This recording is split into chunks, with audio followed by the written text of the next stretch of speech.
അപ്പോൾ ഇന്ന് നമുക്ക് പാലും പഴമൊക്കെ വെച്ച് നല്ല കിഡിലിനൊരു വെൽക്കം ഡ്രിങ്ക് ഉണ്ടാക്കിയാലോ.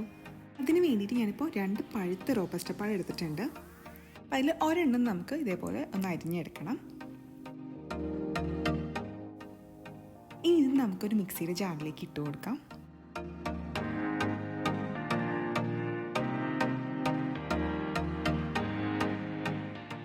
ഇതിലേക്ക് ഇനി നമുക്ക് 1/2 കപ്പ് നല്ല തണുത്ത പാൽ ഒഴിച്ചു കൊടുക്കാം കേട്ടോ.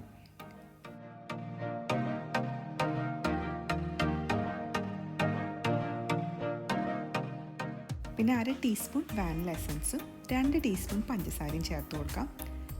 അപ്പോൾ നിങ്ങളുടെ പഴത്തിൻ്റെ മധുരം അനുസരിച്ചിട്ട് നിങ്ങൾക്ക് പഞ്ചസാരയുടെ എമൗണ്ടൊക്കെ തീരുമാനിക്കാം കേട്ടോ. ഇതിന് നമുക്ക് നന്നായിട്ടൊന്ന് അരച്ചെടുത്ത് കൊണ്ടുവരാം. അപ്പോൾ ഈ ഒരു ഗ്യാപ്പിൽ മറ്റേ പഴം നമുക്ക് ഫോർക്ക് വെച്ചിട്ട് ഒന്ന് ഉടച്ചെടുക്കണം. അപ്പോൾ നമ്മുടെ പഴം ഉടച്ചതും പഴം അരച്ചതൊക്കെ ഇവിടെ റെഡി ആയിട്ടുണ്ട്. ഇനി നമുക്കിത് സെർവ് ചെയ്യാനുള്ളൊരു ഗ്ലാസ് എടുക്കാം. അതിലേക്കായി നമ്മൾ പഴം ഉടച്ചു വെച്ചിരിക്കുന്നത് ചേർത്ത് കൊടുക്കാം. അതിൻ്റെ മുകളിലേക്കായിട്ട് നമ്മൾ അരച്ചു വെച്ചിരിക്കുന്ന പഴവും പാലും ചേർത്ത് കൊടുക്കാം.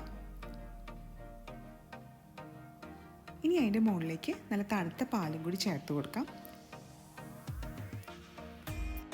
അപ്പോൾ ഈ ഒരു അളവിൽ എനിക്ക് 2 ഗ്ലാസ് ഡ്രിങ്കാണ് കേട്ടോ കിട്ടിയിരിക്കുന്നത്. അപ്പോൾ നമ്മുടെ സൂപ്പർ ടേസ്റ്റി ആയിട്ടുള്ള ഡ്രിങ്ക് ഇവിടെ റെഡി ആയിട്ടുണ്ട്. എന്തായാലും ഒന്ന് ട്രൈ ചെയ്ത് നോക്കണം കേട്ടോ. എനിക്ക് ഉറപ്പാണ് നിങ്ങൾക്ക് ഇഷ്ടമാവുന്ന. ഈ വാനില എസൻസ് ഒക്കെ ചേർത്തുകൊണ്ട് തന്നെ ഒരു സ്പെഷ്യൽ ടേസ്റ്റാണ് ഇതിന്. ഗസ്റ്റൊക്കെ വരുമ്പോൾ കൊടുക്കാൻ പറ്റിയൊരു ഡ്രിങ്കാണിത്.